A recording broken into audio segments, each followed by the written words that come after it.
ನಾನು ನಿಮ್ಮೆಲ್ಲರ ಶೋಭಾ ಈಗ ನಿಮ್ಮೊಂದಿಗೆ ಗುರುಗೌರಿ ಸ್ಟಡಿ ಸೆಂಟರ್ ಗದಗ ಅನ್ನುವಂಥ ಚಾನಲ್ ಇದೆ ರೀ ನಮ್ಮದು.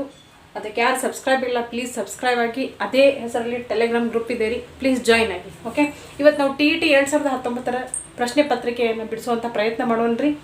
ಮೊದಲನೇ ಪ್ರಶ್ನೆ, 4p - 3q² ವಿಸ್ತೃತ ರೂಪದಲ್ಲಿ PQನ ಸಂಖ್ಯಾ ಸಹಗುಣಕ ಎಷ್ಟು ಅಂತ ಕೇಳಿದಾರ. ಆಪ್ಷನ್ -23, -24, 24, -12. ಹೌದಾ? ಹಾಗಾದ್ರೆ a-b² ಐತ್ರಿ ಸೂತ್ರ. ಅದ್ರದ್ದು a-b² ಸೂತ್ರ ಅಂತಂದ್ರೆ a² - 2ab + b² ಸೂತ್ರ ಅನ್ನುವಂಥದ್ದಿದೆ ರೀ. So a² - 2ab + b². ಹೌದ್ರಿ? a ಅಂತಂದ್ರೆ 4p, b ಅಂತಂದ್ರೆ 3q ಐತಿ.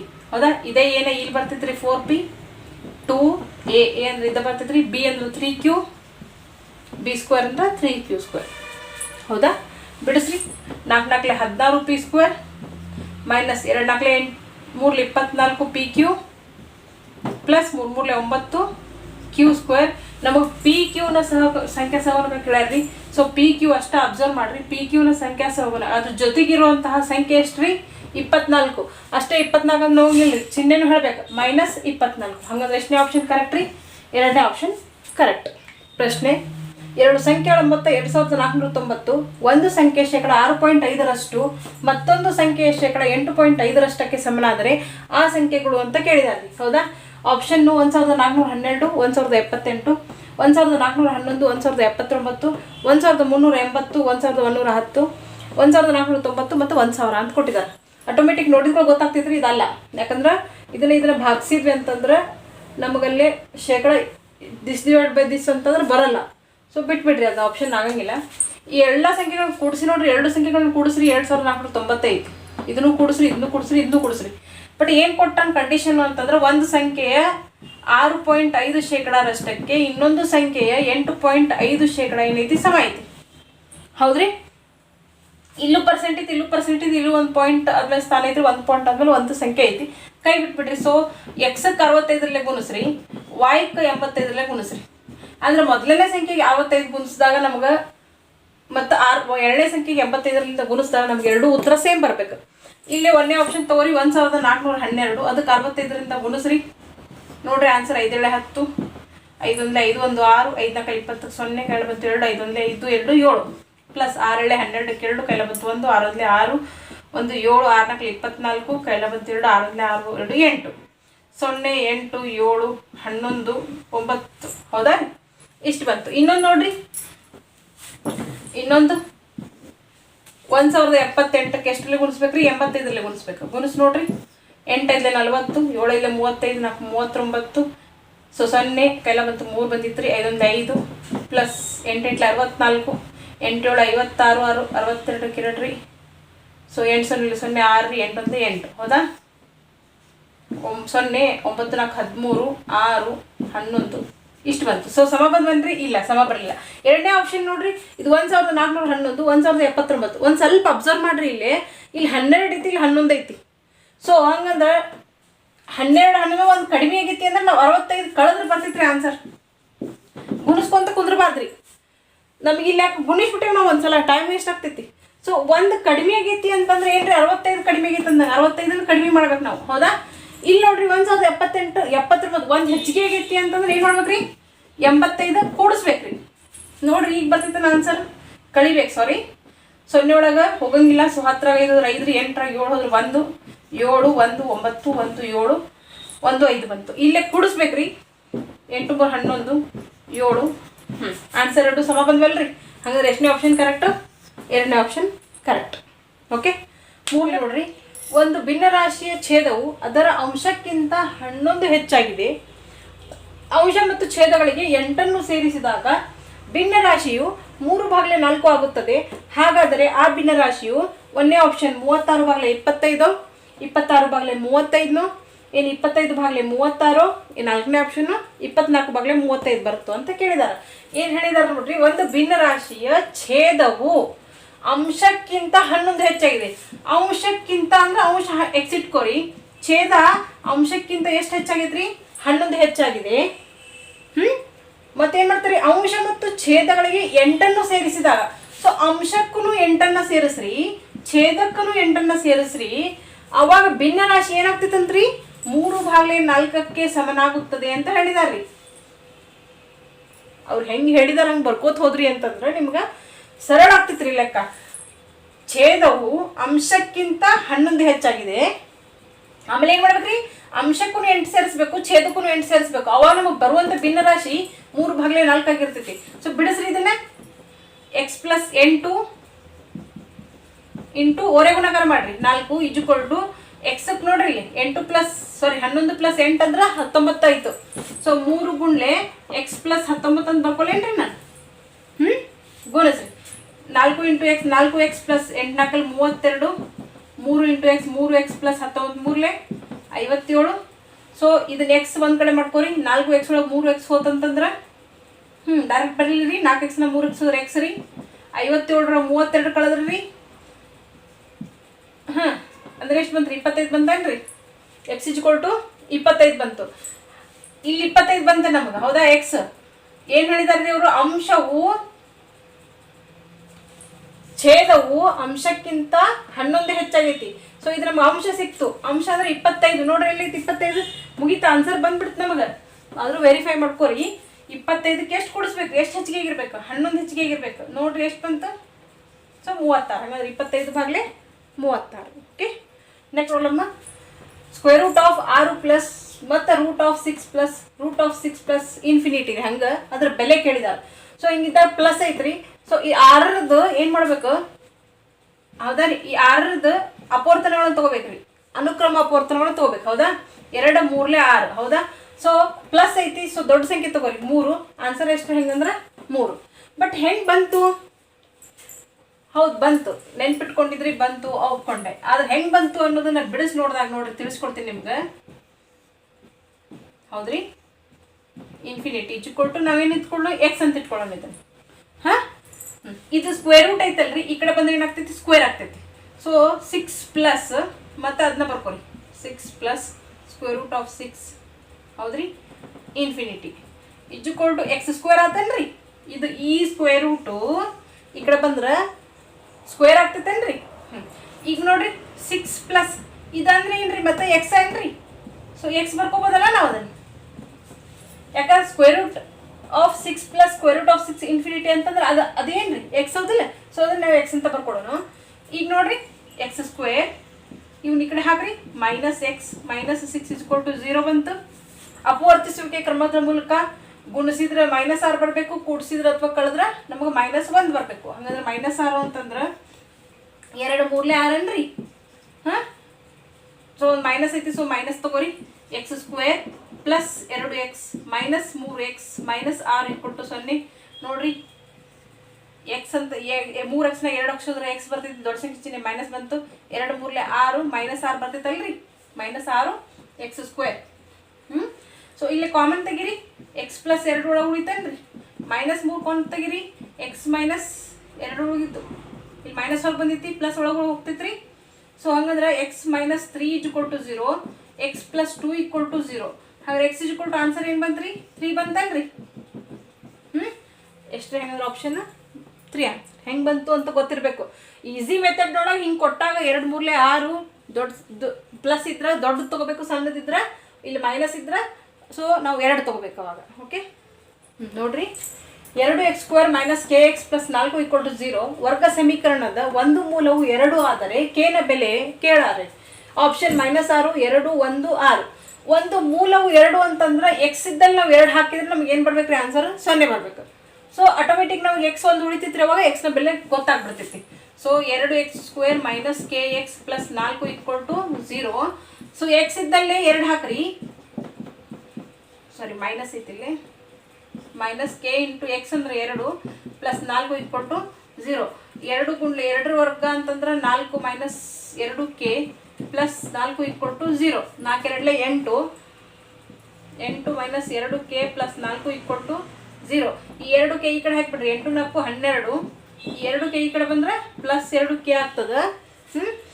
ಕೆ ಅಷ್ಟೇ ಬೇಕಾಗೈತೆ ನಮಗೆ, ಕೆ ವ್ಯಾಲ್ಯೂ ಬೇಕ್ರಿ. 12 ಇದು ಗುಣಾಕಾರ ಐತಿ, ಈ ಕಡೆ ಬಂದ್ರೆ ಭಾಗಾಕಾರ ಆಗುತ್ತೆ. ಸೊ ಕೆನ ಬೆಲೆ ಎಷ್ಟಾದ್ರಿ 2 1 2 6 ಹಂಗಾದ್ರೆ ಆಪ್ಷನ್ ಎಷ್ಟನೇದು ಕರೆಕ್ಟ್ ರೀ 4ನೇದು correct. a² + 9 × x² + 13x + 6a ಬಹುಪದೋಕ್ತಿ ಐತ್ರಿ. ಒಂದು ಶೂನ್ಯತೆಯು ಮತ್ತೊಂದರ ವ್ಯುತ್ಕ್ರಮವಾದರೆ, ವ್ಯುತ್ಕ್ರಮ ಅಂದ್ರೆ ಉಲ್ಟಾ ರೀ, ಎನ ಬೆಲೆ ಕೇಳ್ಯಾರ ಹೌದಾ, ಎ ಇಲ್ಲೈತಿ. ಹಾಗಾದ್ರೆ ax² + bx + c ರೂಪದಾಗಿರುವಂಥ ಬಹುಪದೋಕ್ತಿ ರೀ. ಇದ್ರದ್ದು ಶೂನ್ಯತೆ ಅಂದ್ರೆ ಇದು x² ಐತಿ. ಸೊ ಹೌದಾರ 2 ಶೂನ್ಯತೆಗಳನ್ನ ಹೊಂದಿರ್ತೈತಿ. ಹಂಗಾರೆ ಒಂದು ಮತ್ತೊಂದರ ವ್ಯುತ್ಕ್ರಮ ಅಂತ ಹೇಳ. ಸೊ ಒಂದು ಆಲ್ಫಾ = ಆಲ್ಫಾನ ಇಟ್ಕೋರಿ ಹೌದ್ರಿ. ಇನ್ನೊಂದ್ರಿ ಬೀಟಾ ಶೂನ್ಯತೆ ಹೌದಿಲ್ರಿ ಎರಡು, ಅದು ವ್ಯುತ್ಕ್ರಮ ಅಂದ್ರೆ ಇದು ಆಲ್ಫಾ ಐತಂದ್ರೆ ಏನಾಗುತ್ತೆ ರೀ 1/α ಆಗುತ್ತೇನ್ರಿ. ಹಾಗಾದ್ರೆ ಆಲ್ಫಾ ಪ್ಲಸ್ ಬೀಟಾ = -b/a ಐತ್ರಿ. ಸೊ ನಮ್ಗೆ ಇಲ್ಲೇ ಬೇಡ, ಈ ಬೇಡ, ಇದನ್ನ ತಗೊಳ್ಳೋಣ ನೋಡ್ರಿ.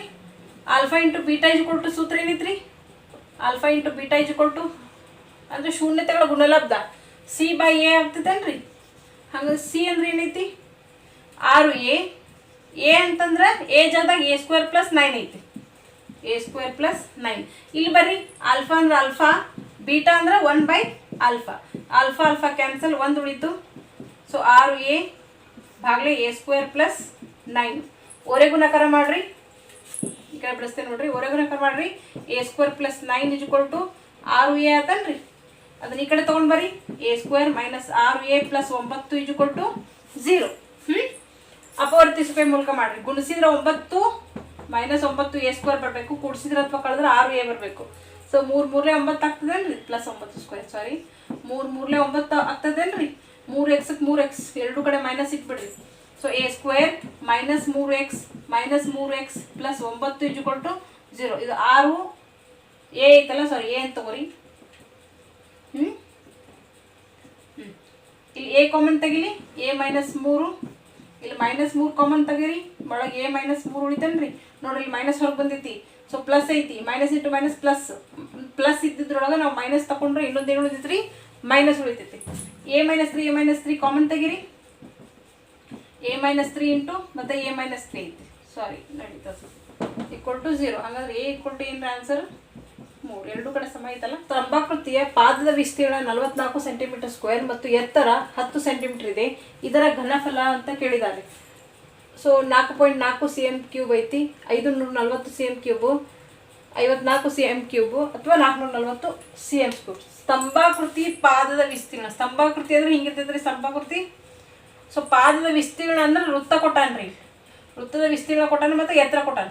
ಸೂತ್ರನೇ ಏನೈತ್ರಿ, ವಾಲ್ಯೂಮ್ = ಪಾದದ ವಿಸ್ತೀರ್ಣ ಇಂಟು ಎತ್ತರ ಅಂತ ಸೂತ್ರ ಐತ್ರಿ ಹೌದಾ. ಅಥವಾ ನಾವು ಹೇಳ್ತೀವಿ, ನೀವೇನು ಹೇಳ್ತೀರಿ ಅದಕ್ಕೆ, πr²h. πr² ಅಂದ್ರೆ ಏನ್ರಿ, ಪಾದದ ವಿಸ್ತೀರ್ಣ, h ಅಂದ್ರೆ ಹೈಟ್ ಹೌದ್ರಿ. ಪಾದದ ವಿಸ್ತೀರ್ಣ ಕೊಟ್ಬಿಟ್ಟಾನ, ಈಸಿ ಐತಿ. 44 ಇಂಟು ಹೈಟ್ 10, 2 ಸೆಂಟಿಮೀಟರ್ ಆಗದವ ಇಲ್ಲ ಅಬ್ಸರ್ವ್ ಮಾಡಬೇಕು, ಇದು important. 44 ಹತ್ತಲೆ 440 cm³. Option 4. Okay, next. ಒಂದು ಘನಗೋಳ ಮತ್ತು ಘನ ಅರ್ಧಗೋಳದ ಪೂರ್ಣ ಮೇಲ್ಮೈ ವಿಸ್ತೀರ್ಣಗಳು ಸಮನಾಗಿವೆ. ಅವುಗಳ ತ್ರಿಜ್ಯಗಳ ನಡುವಿನ ಅನುಪಾತ ಕೇಳ್ಯಾರ ಹೌದಾ. ಘನಗೋಳದ ಸೂತ್ರ ವಿಸ್ತೀರ್ಣ ಹೇಳ್ಯಾರ. ಸೊ ಘನಗೋಳದ ವಿಸ್ತೀರ್ಣ ಮತ್ತು ಅರ್ಧ ಘನಗೋಳದ ವಿಸ್ತೀರ್ಣ ಬೇಕು ನಮ್ಗೆ. ಘನಗೋಳ ಅಂತಂದ್ರೆ ಅದ್ರದ್ದು ವಿಸ್ತೀರ್ಣ 4πr² ಐತ್ರಿ ಹೌದಾ. ಮತ್ತು ಅರ್ಧ ಘನಗೋಳ ಅಂತಂದ್ರೆ 3πr². ಇದನ್ನ ಕ್ಯಾಪಿಟಲ್ R ಇಟ್ಕೋರಿ. ಪೂರ್ಣಗೋಳದ್ದು ಕ್ಯಾಪಿಟಲ್ R ಇಟ್ಕೋರಿ ತ್ರಿಜ್ಯನ, ಅರ್ಧ ಘನಗೋಳದ್ದು ಸ್ಮಾಲ್ r ಇಟ್ಕೊಳ್ಳೋಣ ಹೌದಾ. ಇಲ್ಲೂ ಪೈ, ಇವು ಎರಡು ವಿಸ್ತೀರ್ಣ ಏನದವ್ರಿ, ಸಮ ಅದಾವ ಅಂತ ಕೊಟ್ಟಾರ. ವಿಸ್ತೀರ್ಣಗಳು ಸಮನಾಗಿವೆ, ಅವುಗಳ ತ್ರಿಜ್ಯಗಳ ನಡುವಿನ ಅನುಪಾತ ಕೇಳಾರ. So r/r, capital R / small r ಕೇಳ್ಯಾರ. ಇಲ್ಲೂ ಪೈ ಕ್ಯಾನ್ಸಲ್ ಹೌದಾ. ಈ r² ಈ ಕಡೆ ಬಂದ್ರೆ ಏನಾಗ್ತದ್ರಿ, ಸ್ಮಾಲ್ r². ಇದು 3, ಈ ಕಡೆ ಬಂದ್ರೆ ಇದು 4 ಭಾಗ ಆಗುತ್ತೆ ಹೌದಾ. ಇದು ಅನುಪಾತ ಕೇಳ್ಯಾರ. ಸೊ ಎರಡು ಕಡೆ ಸ್ಕ್ವೇರ್ ಅದಾವ್ರಿ. ಇದನ್ನ ನಾವು ಆ್ಯಕ್ಚುಲಿ ಹಿಂಗೆ ಬರ್ಕೋಬೇಕ್ರಿ, r/r² = 3/4, r/r = ಈ ಸ್ಕ್ವೇರ್ ಈ ಕಡೆ ಬಂದ್ರೆ ಸ್ಕ್ವೇರ್ ರೂಟ್ ಆಗ್ತೈತಿ. ಸೊ 3/4 ಆಗ್ತೈತಿ. ಅಂದ್ರೆ ಏನಾಗ್ತೈತಿ ನೋಡ್ರಿ, r/r ಅಂತಂದ್ರೆ 3 ರೂಟ್ ಹಂಗೆ ಇಡ್ರಿ, ರೂಟ್ 3 ಹಂಗೆ ಇಡ್ರಿ, 4 ವರ್ಗಮೂಲ. ಸೊ 2, ಹಂಗಂದ್ರೆ ಆನ್ಸರ್ √3/2. ತ್ರಿಭುಜ ಎ ಬಿ ಸಿಯಲ್ಲಿ A B is equal to A C, ಈ ಎ ಬಿ ಬಾಹು ಎ ಸಿ ಇವೆರಡು ಈಕ್ವಲ್ ಅದಾವ್ರಿ. ಕೋನ ಎ 48 ಡಿಗ್ರಿ ಕೊಟ್ಟಾರ. ಎ ಸಿ ಡಿ ಎಷ್ಟು ಕೊಟ್ಟಾರ? 18 ಡಿಗ್ರಿ ಕೊಟ್ಟಾರ. ಡಿ ಸಿ ಬಿ ಅಳತೆ ಕಂಡುಹಿಡಿರಿ. ಡಿ ಸಿ ಬಿ ಇದ್ರದ್ದು ಎಷ್ಟು ಅಂತ ಕೇಳಾರ್ರಿ ಅವ್ರು. ಆ ಕೋನ ಕಂಡುಹಿಡಿ ಅಂತ ನಾನು ನಿಮ್ಗೆ ಮೊದ್ಲಕ್ಕೆ ಇದು actually T E T question paper ಆಗಿರೋದ್ರಿಂದ ನಾನು ಮೊದ್ಲಕ್ಕೆ ಫಾಸ್ಟಾಗಿ ಹೆಂಗೆ ಬಿಡಿಸ್ಬೇಕು ಅನ್ನೋದನ್ನು ತಿಳಿಸ್ಕೊಡ್ತೀನಿ. ಆಮೇಲೆ ನಿಮ್ಗೆ ಎಕ್ಸ್ಪ್ಲನೇಷನ್ ಪೂರ್ತಿ ನಾನು ಬರೋದು ತೋರಿಸ್ತೀನಿ. ಓಕೆ, ಫಸ್ಟ್ ನೋಡ್ರಿ, ಸಮದ್ವಿಬಾಹು ತ್ರಿಭುಜದ ಅಂತದ್ದೈತೆ. ಅಂದ್ರೆ ಸಮದ್ವಿಬಾಹು ತ್ರಿಭುಜದೊಳಗೆ ಎರಡು ಕೋನಗಳು ಸಮ ಅಂತ ಕೊಟ್ಟರೆ ಸಮದ್ವಿಬಾಹು ತ್ರಿಭುಜ ಆಯಿತು.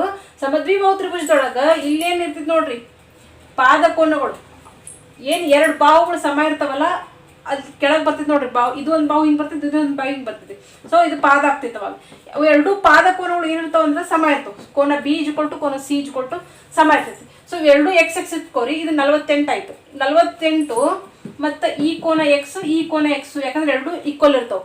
ಅವು ಎರಡು ಕೂಡಿಸಿದ್ರೆ ಏನಾದ್ರಿ 180 ಡಿಗ್ರಿ ಆಯಿತು. ಸೊ 48 ಪ್ಲಸ್ 2x ಆಯಿತು ಇಜ್ಕೊಟ್ಟು 180 ಡಿಗ್ರಿ. ಹೌದಾ?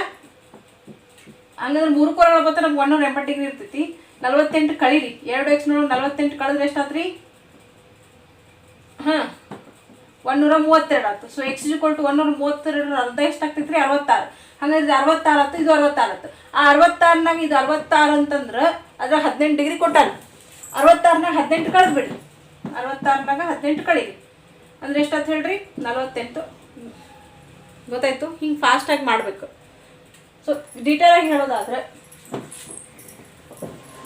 ನೋಡಿರಿ, ಎ ಬಿ ಸಿ ಒಳಗೆ ಎ ಬಿ ಮತ್ತು ಇವೆರಡು ಸಮಾದ. ಸೊ ಇವೆರಡು ಎಕ್ಸ್ ಎಕ್ಸ್ ಆಗ್ತಾವೆ. ಮೂರು ಕೋನಗಳ ಮೊತ್ತ ಎಷ್ಟಾಗ್ತೈತೆ ರೀ? ಕೋನ ಎ ಪ್ಲಸ್ ಕೋನ ಬಿ ಪ್ಲಸ್ ಕೋನ ಸಿ ಇಜ್ಕೊಟ್ಟು 180 ಡಿಗ್ರಿ ಆಗ್ತೈತೆ ರೀ. ಕೋನ ಎ ಅಂದ್ರೆ 48 ಡಿಗ್ರಿ ಕೊಟ್ಟಿದ್ದಾನ. ಬಿ ಮತ್ತು ಸಿ ಏನು ಮಾಡ್ಕೊಳ್ಳೋಣ ನಾವು? ಇದನ್ನು ಎಕ್ಸ್ ಅಂತ ಇಟ್ಕೊಳ್ಳೋಣ. ಕೋನ ಬಿ ಮತ್ತು ಕೋನ ಸಿ ಎಕ್ಸ್ ಯಾಕಂತಂದ್ರೆ ಪಾದ ಕೋನಗಳು 48 2 ಎಕ್ಸ್ ಐತೆ ರೀ, 180 ಡಿಗ್ರಿ. ಇದು ಪ್ಲಸ್ 48 ಈ ಕಡೆ ಬಂದ್ರೆ ಮೈನಸ್ 48. ಹಾಂ ಕಳೀರಿ. 0 ಒಳಗೆ 8 ಹೋಗಿಲ್ಲ, 10 ಒಳಗೆ 8 ಹೋದ್ರೆ 5 8ರಾಗ 5 ಹೋದ್ರೆ ಕೈಲ ತೊಗೊಂಡಿರ್ತಿರಲ್ಲ 138. ಸಾರಿ 110 8 2 132. ಹೌದಾ? ಎಕ್ಸ್ ಇಜ್ಕೊಟ್ಟು 132. ಇದು ಗುಣಾಕಾರ ಇದ್ದ ಈ ಕಡೆ ಬಂದರೆ ಭಾಗಾಕಾರ ಆಗ್ತೈತಿ. 2 1 2 6 12 13 ಐತಿ. 12 ಕಳೆದ್ರೆ 1 ಉಳಿತು, ಮತ್ತು 12 ಆಯ್ತು. 2 6 12 66 ಬಂತು ರೀ ನಿಮಗೆ. ಎಕ್ಸ್ ಇಜ್ಕೊಟ್ಟು ಎಷ್ಟು ಬಂತು? 66 ಬಂತು. ಹೌದಾ? ಆದರೆ ಇದು ಎಕ್ಸ್ ಪೂರ್ತಿ. ಯಾವಾಗ ಇದು ಪ್ಲಸ್ ಇದು ಕೂಡಿಸಿದಾಗ ನಮಗೆ 66 ಡಿಗ್ರಿ ಬರ್ತದೆ. ಹೌದಾ? ಈಗ ಈ ಕೋನ ಬೇಕಾಗಿತ್ತು ನಮ್ಗೆ ಕಂಡುಹಿಡಿಯೋದು. ಯಾವುದದು? D C B. D C B plus 18 ಇಜ್ಕೊಟ್ಟು ಎಷ್ಟಾಗ್ತೈತಿ? 66. ಯಾಕೆ ಎರಡೂ ಕೋನ ಕೂಡಿಸಿದ್ರೆ ನಮ್ಗೆ 66 ಅಂತ ಗೊತ್ತೈತಿ. ಡಿ ಸಿ ಬಿ ಕಂಡುಹಿಡೀರಿ. 66 ಮೈನಸ್ 18 ಕಳೀರಿ. 10ರಾಗ 8 ಹೋದ್ರೆ 2 6 8 ರೀ. 6ರಾಗ 2 ಹೋದ್ರೆ 48. ಹಾಗಾದ್ರೆ ಡಿ ಸಿ ಬಿ ಇಜ್ಕೊಟ್ಟು 48 ಇದೆ. Option 2 correct. ತ್ರಿಭುಜ ಎ ಬಿ ಸಿ ಸಮರೂಪಿ ತ್ರಿಭುಜ D E F. A B ಸಿನ ವಿಸ್ತೀರ್ಣ 64 ಸೆಂಟಿಮೀಟರ್ ಸ್ಕ್ವೇರ್. ಡಿ ಎಫ್ನ ವಿಸ್ತೀರ್ಣ 121 ಸೆಂಟಿಮೀಟರ್ ಸ್ಕ್ವೇರ್ ಐತಿ. ಮತ್ತು ಇ ಎಫ್ನ ಅಳತಿ 15.4 ಕೊಟ್ಟಾನ್ರಿ ಸೆಂಟಿಮೀಟರ್. ಬಿ ಸಿ ಅಳತಿ ಕಂಡುಹಿಡಿ ಅಂದ. ಹೌದಾ? ನಮಗೆ ಗೊತ್ತಿರ್ಬೇಕು, ಸಮರೂಪ ತ್ರಿಭುಜಗಳು ಕೊಟ್ಟಾನ ಮತ್ತು ವಿಸ್ತೀರ್ಣ ಕೊಟ್ಟಾನ, ಒಂದು ಬಾಹು ಕೊಟ್ಟಾನ. ಇದನ್ನೆಲ್ಲ ನೋಡಿದಾಗ ನಮಗೆ ಪ್ರಮೇಯ ಯಾವ್ದು ನೆನಪು ಬರಬೇಕು ಅಂತಂದ್ರೆ, ಸಮರೂಪ ತ್ರಿಭುಜಗಳ ವಿಸ್ತೀರ್ಣಗಳ ಅನುಪಾತವು ಅವುಗಳ ಅನುರೂಪ ಬಾಹುಗಳ ಅನುಪಾತಕ್ಕೆ ಏನಿರ್ತೈತಿ ರೀ? ಸಮ ಇರ್ತೈತಿ. ಏನ್ರಿ? ಅನುರೂಪ ಬಾಹುಗಳ ವರ್ಗಗಳ ಅನುಪಾತಕ್ಕೆ ಸಮಾನ ಇರ್ತೈತಿ. ನಮಗಿದು ಪ್ರಮೇಯ ಗೊತ್ತಿರಬೇಕು. ತ್ರಿಭುಜ ಎ ಬಿ ಸಿನ ವಿಸ್ತೀರ್ಣ ಭಾಗಲೆ ತ್ರಿಭುಜ ಡಿ ಇ ಎಫ್ನ ವಿಸ್ತೀರ್ಣ ಇಜುಕೊಲ್ಟು ಇಲ್ಲಿ A B C E F. E F ಅಂತಂದ್ರೆ ಇಲ್ಲಿ ಬಿ ಸಿ ಸ್ಕ್ವೇರ್ ರೀ. ಹೌದಾ? Divide by E F square. ಇವುಗಳ ವಿಸ್ತೀರ್ಣಗಳ ಅನುಪಾತವು ಅನುರೂಪ ಬಾಹುಗಳ ವರ್ಗಗಳ ಅನುಪಾತಕ್ಕೆ ಸಮನಾಗಿರ್ತೈತಿ. ಇದು ಪ್ರಮೇಯ ಐತಿ. ಎ ಬಿ ಸಿನ ವಿಸ್ತೀರ್ಣ ಎಷ್ಟು ಕೊಟ್ಟನ? 64. ಡಿ ಇ ಎಫ್ನ ವಿಸ್ತೀರ್ಣ 121. ಬಿ ಸಿ ಗೊತ್ತಿಲ್ಲ ನಮ್ಗೆ ಬಿ ಸಿ ಅಳತಿನ ಕಂಡುಹಿಡಿ ಅಂದಾರ ಅವರು. So B C square divide by E ಎಫ್ನ ಅಳತಿ ಕೊಟ್ಟನ ಏನು? 15.4. ಹೌದ್ರಿ? 15.4 ವರ್ಗ. ಇದು ವರ್ಗ ಐತಲ್ರಿ, ಈ ಕಡೆ ಬಂದ್ರೆ ವರ್ಗಮೂಲ ಆಗ್ತದನ್ರಿ. ಹಂಗಂದ್ರೆ ಬಿ ಸಿ ಭಾಗಲೆ 15.4 ಈಜುಕೊಳ್ಟು ಇದ್ರ ವರ್ಗಮೂಲ 64 ವರ್ಗಮೂಲ 8, 121 ವರ್ಗಮೂಲ 11. ಒರೆ ಗುಣಕಾರ ಮಾಡ್ರಿ ಈಗ. ಸೊ ಬಿ ಸಿ ಈಜುಕೊಳ್ಟು 15.4 ಇಂಟು 8 ಭಾಗಲೆ 11. ಹೌದ್ರಿ, ಕಟ್ತಾ ಹೊಡೀರಿ. 11 ಒಂದ್ಲೆ 11, 11 ಒಂದ್ಲೆ 11, 15ದಾಗ 11 ಹೋದ್ರೆ 4 ಉಳಿತು. So point 11 4 44. ಅಂದರೆ ಬಿ ಸಿ ಈಜುಕೊಳ್ಟು 1.4 ಇಂಟು 8, 14 8ಲೆ 128 ಏನ್ರಿ, ಸಾರಿ 8 4 32, 112, 14 8ಲೆ 112. ಪಾಯಿಂಟ್ ಅಂದ್ರೆ ಒಂದು ಸ್ಥಾನ ಐತಿ, ಒಂದು ಸ್ಥಾನ ಬಿಟ್ಟು ಪಾಯಿಂಟ್ ಕೊಟ್ರೆ 11.2. ಆನ್ಸರ್ ಎಷ್ಟನೇತ್ರಿ? 4ನೇದು correct. Next problem ನೋಡೋಣ್ರಿ.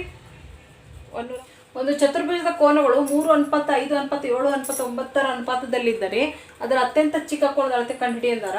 So options ಏನಿದಾವ್ರಿ? 45 ಡಿಗ್ರಿ, 55 ಡಿಗ್ರಿ, 30 ಡಿಗ್ರಿ, 75 ಡಿಗ್ರಿ. ಒಂದು ಚತುರ್ಭುಜದ 4 ಕೋನಗಳ ಅನುಪಾತ ಕೊಟ್ಟಾರ. ನಮಗೇನು ಗೊತ್ತೈತಿ? ಒಂದು ಚತುರ್ಭುಜದ 4 ಕೋನಗಳ ಮೊತ್ತ 360 ಡಿಗ್ರಿಗೆ ಸಮ ಇರ್ತೈತಿ ಅಂತ ಗೊತ್ತೈತಿ. ಹೌದಾ? ಹಂಗಂದ್ರೆ ಅವು ಕೋನಗಳು ಎಕ್ಸ್ ಇಟ್ಕೊಂಡ್ಬಿಡೋಣ್ರಿ ಎಲ್ಲದಕ್ಕೂ. 5x + 7x + 9x = 360 degree. ಕೂಡಿಸ್ರಿ. 8 7 3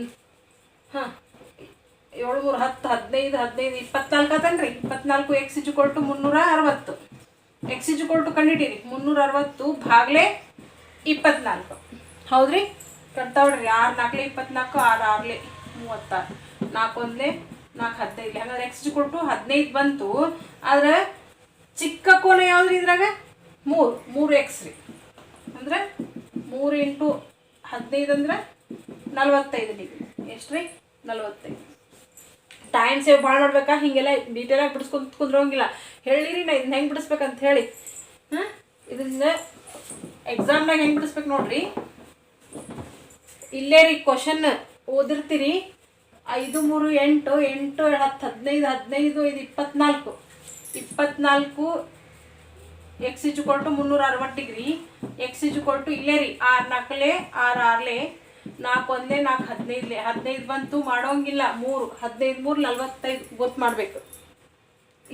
ಇಷ್ಟದಾಗನೇ ಬಿಡಿಸ್ಬೇಕ್ರಿ. ಅಂದ್ರೆ ಟೈಮ್ ಮ್ಯಾನೇಜ್ಮೆಂಟ್ ಮಾಡಿದ್ರಿ ಅಂದ್ರೆ ಅಷ್ಟೇ ನಿಮಗೆ ಅಷ್ಟು ಕ್ವಶನ್ಸು ಎಲ್ಲನೂ ಟಚ್ ಮಾಡಿ ಎಲ್ಲನೂ ಬಿಡಿಸಿ ನಿಮ್ಗೆ ಹೆಚ್ಚಿಗೆ ಮಾರ್ಕ್ಸ್ ತೊಗೊಳಕ್ಕೆ ಸಹಾಯ ಆಗ್ತೈತಿ. ಹಿಂಗೆ ಡೀಟೇಲಾಗಿ ಯಾವಾಗ ಬಿಡಿಸ್ಬೇಕಂದ್ರೆ ನೀವು ಮನ್ಯಾಗ ಪ್ರಾಕ್ಟೀಸ್ ಮಾಡ್ಬೇಕಾದ್ರೆ ಬಿಡಿಸ್ರಿ.